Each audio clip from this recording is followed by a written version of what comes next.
Eder, Mac, Pallister. I due protagonisti. I principali attori della tragica storia di Liliana Resinovic sono, senza dubbio, il marito Sebastiano Visintin e l'amante, rinominato amico speciale, Claudio Sterpin. Sebastiano e Claudio, con i loro comportamenti talvolta sconfinanti in una quasi patologia narcisistica, hanno spesso destato perplessità in tutti coloro che seguono questa triste vicenda. A volte, pur di restare al centro dell'attenzione, hanno dato l'impressione di farsi volutamente sospettare. Ash 5.1. I comportamenti sospetti dei due protagonisti. Quello che colpì da subito il sottoscritto riguardo a Claudio Sterpin fu la fretta con la quale si allarmò. Egli, infatti, già dalle 10 del 14 dicembre, iniziò a preoccuparsi, a fare telefonate e a cercare Liliana. Eppure, in quel momento, Lily aveva solo un leggero ritardo rispetto all'orario del loro appuntamento. Inoltre, essendo sposata, poteva anche aver avuto semplicemente una commissione improvvisa da svolgere con il marito. Tuttavia emergerà che Claudio sapeva che Liliana, proprio in quelle ore, aveva intenzione di comunicare al marito la decisione di lasciarlo. Tale elemento potrebbe giustificare questa sua repentina paura. In seguito, Claudio dichiarerà di essere passato dal negozio Wind per verificare se Liliana si fosse effettivamente recata lì. Come detto in precedenza, il GPS della sua auto legato alla sua polizza assicurativa ci conferma una sosta davanti alla Wind, ma le commesse negheranno più volte la possibilità che lui sia realmente entrato lì, forse, come ipotizzato dallo stesso Sterpin, per coprire un'impiegata non messa in regola. A maggio 2023, proprio in un incontro con il sottoscritto a Monza, affermerà per la prima volta in assoluto di essere stato in possesso di alcune chiavi che gli permettevano di accedere a una cantina e a una soffitta dove in passato soleva incontrarsi con Liliana. Questo elemento, mai emerso prima, verrà verbalizzato da Claudio Sterpin solo grazie alle pressioni messe in atto dall'avvocato Nicodemo Gentile. Anche per questa anomalia, però, sembra esserci una valida spiegazione. Al momento della scomparsa di Liliana, Claudio non aveva più il possesso delle chiavi per accedere a questi luoghi. Ultimo elemento che ha destato perplessità nei confronti di Sterpin si verifica nel dicembre 2024, quando tardivamente rivela la presenza di una botola nel pavimento di casa sua, da cui si accedeva a uno spazio sotterraneo. Anche in questo caso, però, non si capisce perché mai Lily, nel caso in cui fosse andata ad abitare da lui, sarebbe dovuta rifugiarsi lì. Oltretutto, questo luogo sembra incompatibile con la permanenza di un'eventuale Liliana deceduta, in quanto le condizioni climatiche e ambientali non sono compatibili con lo stato in cui versava il corpo al momento del ritrovamento, anche se il luogo, a causa di infiltrazioni, presentava spesso presenza di acqua. L'ultimo elemento riconducibile a Sterpin è relativo a una chiamata avvenuta il 13 dicembre. Infatti, Liliana chiama Claudio alle ore 8:44 per ben 16 minuti e 2 secondi. Claudio ha sempre minimizzato l'importanza di questa telefonata, non volendo mai rivelarne il contenuto e affermando di non ricordare. Sebastiano Visintin mostra invece una serie di incongruenze che destano grandi perplessità. Le sue narrazioni sono farcite di amnesie settoriali. C'è dove ricorda benissimo e dove, a suo avviso, ha rimosso tutto. Da subito sbandiera il desiderio di Liliana di essere cremata. Questo intento contrasta con un desiderio di verità, perché un corpo distrutto non può più parlare alla scienza. Dopo la scomparsa, si dimostra riluttante all'idea di cercare la moglie, dicendo a Sergio Resinovic di aspettare a muoversi ed addirittura arrabbiandosi, appresa la notizia che la nipote di Liliana, Veronica, aveva contattato la trasmissione Chi l'ha visto. Il 23 dicembre in questura non riferisce di aver fatto il giro con la GoPro, cosa che rivelerà agli inquirenti solo quando sarà ascoltato il 14 gennaio. Il 14 dicembre alle ore 15:28 Sebastiano farà un'inspiegabile telefonata di 0 secondi sul telefono di Liliana, pur sapendo che esso è in casa. Visintin riterrà di doversi costruire un alibi perfetto in una fase in cui non se ne capisce la necessità. Nei giorni seguenti alla morte accade più volte, come ci testimonia anche l'amico Fulvio Covalero, che parli della moglie al passato, dando la netta impressione di essere al corrente di un tragico destino. Sebastiano professa disperazione e povertà, dice di non sapere come sopravvivere dal punto di vista economico, ma in realtà come lo stesso sottoscritto verrà a sapere, se da una parte affermava questo, dall'altra si recava con l'amica Tiziana presso saune e ristoranti della Croazia, pagando tutto lui. Il 16 dicembre, sorprendentemente, chiedeva a due amici, Pino e Laura, di tenergli una macchina fotografica della scomparsa Liliana, finché Arturo non fosse andato a ritirarla. Consegnava all'uomo anche una pietra rossa a forma di cuore da dare alla figlia di Arturo. Inoltre, chiedeva a Pino di tenergli degli hard disk e a Laura 20.000 euro. La coppia di amici, stupita, rifiutava di tenere quel denaro di cui non conosceva la provenienza e dopo poco tempo consegnava gli hard disk, apparentemente colmi di foto, ricevuti da Sebastiano agli inquirenti. Sebastiano, mentre a parole auspicava un immediato ritorno della moglie, regalava le sue macchine fotografiche e persino le famose topoline alla figlia del suo amico Arturo. Questi, ad un'attenta analisi, non sembrano atteggiamenti coerenti. Sebastiano dirà subito che Liliana è uscita portando con sé le chiavi di casa, ma poi, dopo aver affermato di non sapere dell'esistenza di un mazzo di chiavi di riserva, la prima volta che lo vedrà, lo riconoscerà immediatamente. Ma l'elemento che, secondo il sottoscritto, desta grande stupore, avviene il 30 dicembre 2021.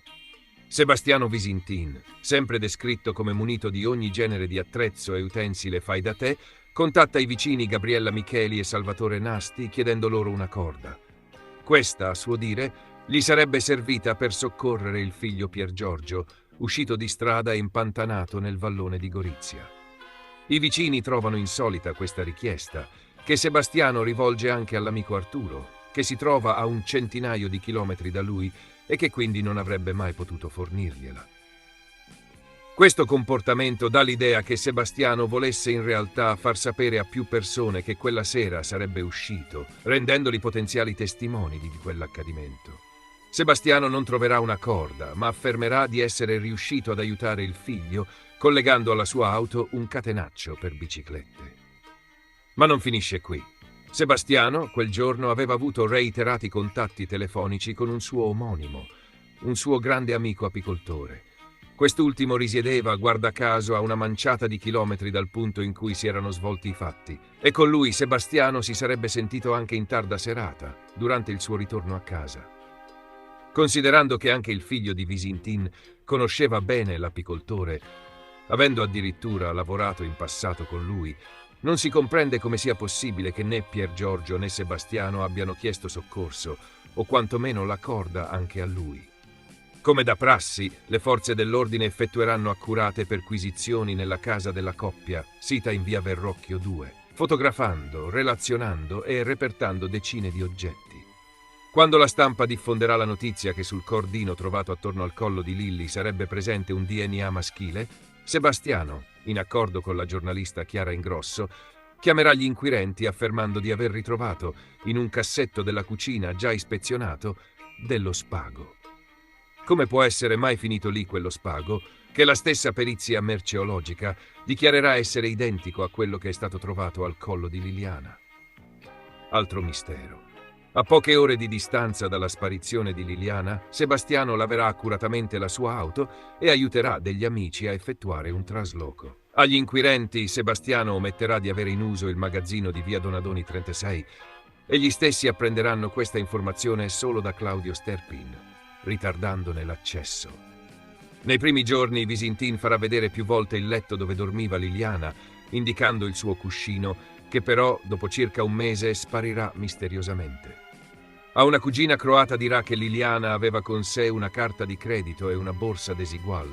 Alla cugina Silvia rivelerà che Liliana aveva in banca 100.000 euro, restando poi senza parole nel momento in cui apprendeva che per poter disporre di quei soldi avrebbe dovuto attendere 10 anni affinché fosse dichiarata ufficialmente deceduta, morte presunta. Liliana viene ritrovata senza la fede al dito. Sebastiano affermerà che è andata persa, poi che l'abbia presa Sergio Resinovic e infine che l'abbia trovata la polizia. La sera del ritrovamento, Sebastiano affermerà che sia la sua auto che la sua bici sono sparite dal punto in cui le aveva posteggiate. Infine, c'è da ricordare che Sebastiano Visintin, qualche ora prima della scomparsa di Liliana, aveva rivelato a Livio Poldrugovac, titolare della pescheria Al Riccio di Mare, da cui era passato proprio la mattina del 14 per il cambio coltelli, che si sarebbe allontanato da Trieste per alcuni giorni. Ma di questa intenzione non è risultata nessuna traccia nei suoi apparati informatici. Come vedremo, sono svariati gli elementi che porteranno a dubitare di lui, e questi si incroceranno spesso con le indagini della questura di Trieste. Segnali dal futuro. Sul mistero di Liliana si sono abbattute delle premonizioni che hanno lasciato un po' tutti senza parole. Una di esse riguarda Claudio Sterpin. Negli stessi minuti in cui il corpo di Liliana veniva ritrovato nel boschetto, una giornalista lo avvisava dicendo che i media avevano appena diffuso la notizia che fosse stato ritrovato il corpo di una donna in un sacco. Claudio Sterpin rispondeva esclamando: «Ma no, se è messa in un sacco nero non va bene». Come poteva lui già sapere che i sacchi attorno a Liliana fossero effettivamente neri? Naturalmente, va sottolineato che anche a Trieste i sacchi in cui si mette la spazzatura sono comunemente neri. Ma in realtà si scoprirà in seguito che Liliana si trovava all'interno di sacchi grigi. Lo stesso Sterpin, insieme a Salvo, la mattina del 5 gennaio suggerisce agli inquirenti di effettuare delle ricerche all'interno dell'ex OPP. Proprio lì, poche ore dopo, sarà ritrovato il corpo. Anche il marito Sebastiano fu protagonista di una premonizione quando, a poche ore dal ritrovamento del corpo, esclamò: «Sento che Liliana è qui vicino». Ma le più incredibili profezie sono quelle pronunciate da un vecchio amico di Liliana, Fulvio Covalero. Era il 28 dicembre 2021 e Liliana era sparita quando Fulvio disse: «Non sopportavo l'idea che il suo corpo fosse buttato in qualche bosco come spazzatura». Lo stesso Fulvio, con i suoi suggerimenti, portò un giornalista triestino a cercare Liliana a pochi metri da dove giaceva il giorno stesso del ritrovamento. E persino Fulvio arrivò con le sue ricerche a soli 30 metri dal corpo, cercandola presso una chiesetta sconsacrata. Il 1° gennaio 2022 Fulvio Covalero si era superato, pubblicando uno stranissimo post su Facebook che, rivolgendosi direttamente al carceriere di Liliana, recitava: «Caro conosciuto, hai passato un bel capodanno? Magari avrai aspettato la mezzanotte e pure brindato. La mia è stata la 18ª notte sempre uguale, sempre nella stessa posizione in cui mi hai abbandonato quasi 3 settimane fa. Ricordi, vero? Quella immagine, sono certa, non la dimenticherai mai. Per tutti i giorni che ti restano da vivere, ti auguro siano tanti, tantissimi. Non ti invidio. Anche nei casi sopracitati si tratta di coincidenze, o qualcuno di questi protagonisti sapeva forse qualcosa di più. Fulvio Covalero insieme a Lilli. 5.3 I terzi sospetti. Ci sono altri personaggi che hanno attirato l'attenzione per parole, azioni o comportamenti. La vicina di casa Gabriella Micheli, il 14 dicembre 2021, si troverà a camminare a circa 1 minuto e mezzo di distanza da Liliana. Eppure, nonostante la distanza ravvicinata e nonostante dovessero percorrere entrambe un tragitto simile fino a Via Battisti, Gabriella non vedrà mai Liliana. La stessa Gabriella, insieme al marito Salvo e a Claudio, si troverà il 3 gennaio tra le ore 10:02 e le ore 11:35, a poche ore dal ritrovamento, a fare un aperitivo in un locale chiamato il Posto delle Fragole. Questo si trova a meno di 150 metri dal punto in cui sarà trovata Liliana. Il figlio di Sebastiano, Piergiorgio, soleva chiedere soldi al padre e non aveva un ottimo rapporto con Liliana, la quale spesso gli diceva: «Vai a lavorare». In quel periodo Piergiorgio gestiva il ristorante Nova Dolina. Proprio in quel dicembre, a causa di difficoltà economiche, il ristorante fallì. Da anni si polemizza molto sulla discutibile scelta di deporre il corpo di Liliana all'interno di una bara non zincata. Ed è stato proprio l'utilizzo di una bara economica a compromettere e ad accelerare il processo di decomposizione del corpo. Nessuno vuole insinuare che ci sia stata una cattiva gestione da parte dell'agenzia di pompe funebri Sant'Anna, che ha gestito il funerale, o di chi ha curato la riesumazione e il successivo trasporto a Milano presso l'Istituto di Medicina Legale San Giusto. Ma è singolare la coincidenza. Le due agenzie hanno sede in via Torrebianca, non 34 e non 37, e allo stesso civico 37 ha vissuto anche Piergiorgio Visintin. Il 6 gennaio 2022 c'è un avvistamento molto sospetto. La signora Sonia Marsi, operatrice sociosanitaria che lavora all'interno dell'ex OPP, affermerà che la mattina del 5 gennaio alle ore 6:50, recandosi al lavoro insieme al compagno, Notava nei pressi di 2 cassonetti di spazzatura, vicino a uno slargo in via Ralli, una persona con in mano una torcia elettrica accesa puntata verso il suolo. Questa persona camminava sul lato sinistro della strada in direzione del punto in cui sarebbe stato ritrovato il corpo di Liliana, quello stesso pomeriggio, a soli 190 metri di distanza. L'uomo camminava lentamente, era apparentemente anziano, vestito di scuro, con un berretto tipo coppola, altezza media, corporatura normale, e la testimone notava la sua barba bianca. Il 7 gennaio 2022, Daniela Selleri rivelava agli inquirenti che la sera del 3 gennaio, tra le 20:30 e le 21 netto, si era fermata in un posteggio di via Edoardo Weiss, molto vicino all'Università di Trieste, perché lì vi era uno stallo per sfamare i gatti randagi. Notava un'autovettura ferma a fari spenti, con la luce dell'abitacolo accesa e un uomo all'interno. La testimone precisava che nei 18 mesi in cui aveva effettuato quel tragitto non aveva mai visto un'auto ferma in quella zona e in quell'orario.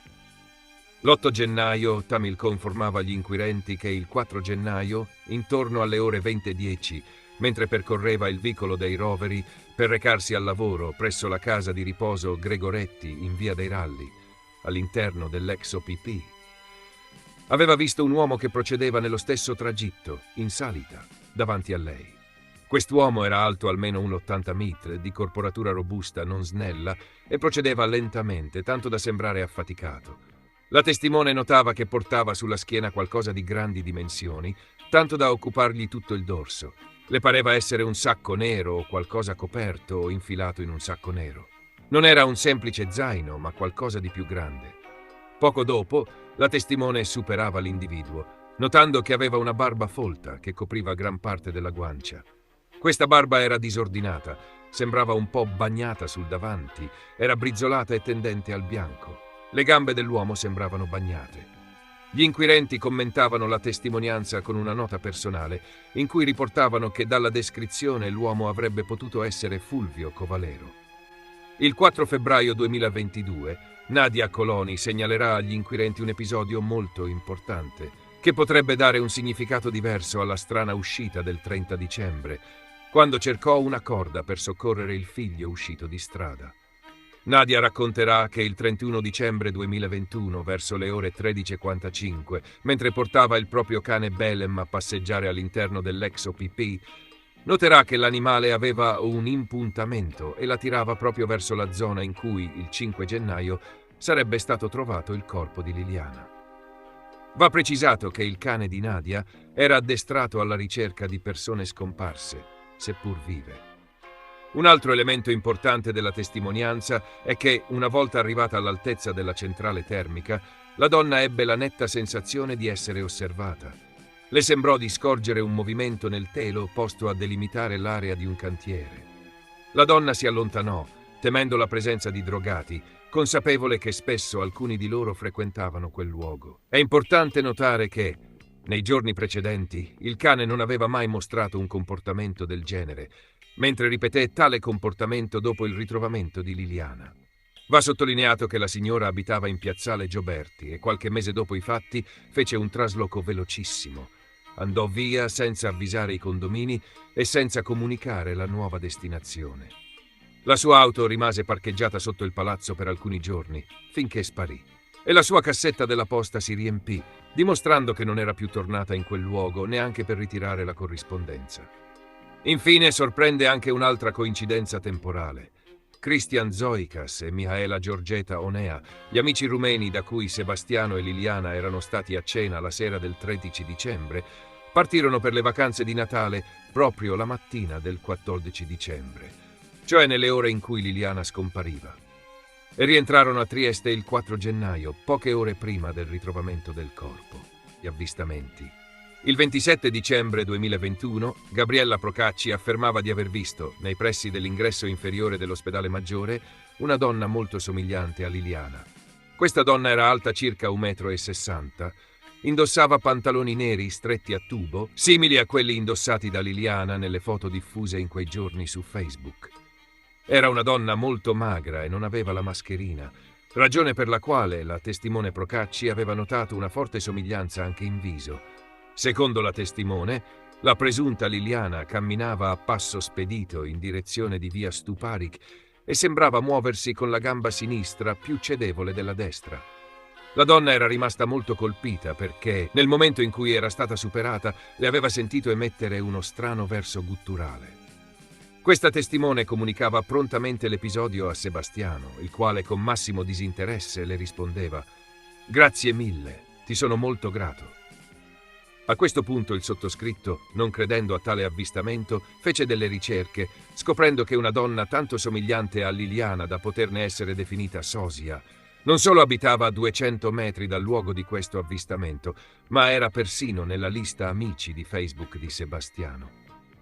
Gabriella Procacci sosteneva di aver visto Liliana anche giovedì 16 dicembre alle ore 11:10 su un autobus della linea 10. Questa donna, a suo dire, si muoveva all'interno del mezzo con fare smarrito, intenta a cercare un posto a sedere. Il 6 gennaio 2022, il signor Gabriele Fabris informava le autorità competenti che, in data 1 gennaio 2022, alle ore 19:30, aveva notato una presunta Liliana Resinovic, seduta su una panchina nella zona commerciale vicino alla palestra California. Gabriele avrebbe notato un uomo alto insieme a una donna esile, rivolta verso il mare, apparentemente impaurita e con un cellulare in mano. Anche in questo caso la donna segnalata non indossava la mascherina. Il testimone sostiene che la donna, vedendolo, si sarebbe spaventata, ritraendosi quasi a volersi nascondere. Arrivato a casa, Gabriele ha poi cercato delle foto di Liliana per compararle con la persona da lui avvistata, ritenendo che la probabilità che fosse lei fosse del 85%. Il 18 gennaio 2022 ilava gli inquirenti di essere assolutamente sicura di aver incontrato Liliana in via Conti tra le ore 20:40 e le ore 21 del 23 dicembre 2021. La testimone riferisce di una Liliana triste, arrabbiata e sconvolta che camminava con passo spedito, non indossando né mascherina né occhiali. La testimone era sicura dell'orario dell'avvistamento perché l'aveva associato al momento in cui aveva acquistato 3 libri e del liquido disgorgante, di cui aveva ritrovato gli scontrini che riportavano gli orari. 5.5 La sosia. Uno degli aspetti frequentemente ripreso dal web e dai media è quello secondo cui a passare sotto le telecamere della scuola di polizia di via Damiano Chiesa non fosse Liliana, ma una sosia. Come già anticipato, una testimone dichiarerà in questura di aver visto una donna molto somigliante a Liliana. Una serie di indagini svolte dal sottoscritto rivelerà che, a 400 metri da quel luogo, abita una donna di nome Corinne Evelyn, la cui somiglianza con Liliana in alcune foto è stupefacente. La donna gestisce un negozio di frutta e verdura, elemento che lascia la porta aperta a una sua possibile eventuale conoscenza di Iva Druzetić, la famosa testimone che vide Liliana passare da via San Cilino. Dopo aver scoperto che questa sosia avesse come amico su Facebook Sebastiano, si arrivò addirittura a una conclusione più sorprendente. Coren. Nel periodo in cui Pier Giorgio era gestore del ristorante Nova Dolina di Padriciano, pur non risultando ufficialmente, era socia di quest'ultimo ed era proprio lei a gestire il profilo Facebook del ristorante. Ciò dimostra che quindi in questa vicenda una sosia effettivamente c'è. 5.6 Testimone oculare. A testimoniare che Liliana, la mattina del 14 dicembre, sia effettivamente uscita di casa sono le ormai note telecamere e una sola presunta testimone oculare, Iva Druzetić, che il 22 dicembre 2021 riporterà una serie di dettagli sorprendentemente precisi. Dirà infatti di aver visto Liliana transitare davanti alla vetrina del suo negozio, tra le 8:15 e le 9. A dire della testimone, Liliana aveva un giubbotto scuro, pantaloni scuri, non indossava nessun berretto. Aveva la stessa pettinatura delle foto pubblicate per segnalarne la scomparsa, un ciuffo più chiaro e una mascherina di cui non ricorda il colore. Lilli sarebbe passata con lo sguardo rivolto verso terra, rivelando, secondo Iva, di essere triste e pensierosa, mentre si dirigeva verso Piazzale Gioberti. Fatto premesso che Iva conoscesse Liliana in quanto sua cliente, è sorprendente come una persona, ripescando dalla propria mente un ricordo 4 giorni dopo i fatti, possa ricordare e riferire così tanti dettagli, anche in considerazione del fatto che il transito di Liliana davanti alla vetrina del negozio di frutta di Iva è durato meno di 2 secondi. Ma non finisce qua. Il giorno del ritrovamento di Liliana, alle 17:20, Iva tornerà a parlare con gli inquirenti, aggiungendo ulteriori dettagli. Asserirà di non aver notato indosso a Liliana nulla di color chiaro. Sarà più precisa nel definire il colore della giacca indossata da Lily, che sarà blu, con il collo della giacca alzato e la cerniera chiusa fino sopra. Il collo di Liliana era ben coperto e la mascherina, della quale fino al 22 dicembre non ricordava il colore, adesso era chiara. La fruttivendola non ricorda se Liliana indossasse gli occhiali. Liliana, di cui lei ha notato solo il fianco destro, non camminava molto velocemente. Precisa che l'orario dell'avvistamento, precedentemente collocato tra le ore 8:15 e le ore 9, adesso è da collocare alle ore 8:30. Iva precisa infine che, nel momento in cui era passata Liliana, in strada non vi fossero altri pedoni. Anche quest'ultimo dettaglio sembrerà essere smentito dalla telecamera dell'autobus che riprende Liliana in piazzale Gioberti. Infatti, la presunta Liliana, durante l'attraversamento delle strisce pedonali, appare attorniata da più persone e sull'ultimo frame la donna sembra alzare un braccio, come se volesse salutare qualcuno. Ehi, non dimenticare di iscriverti a questo canale.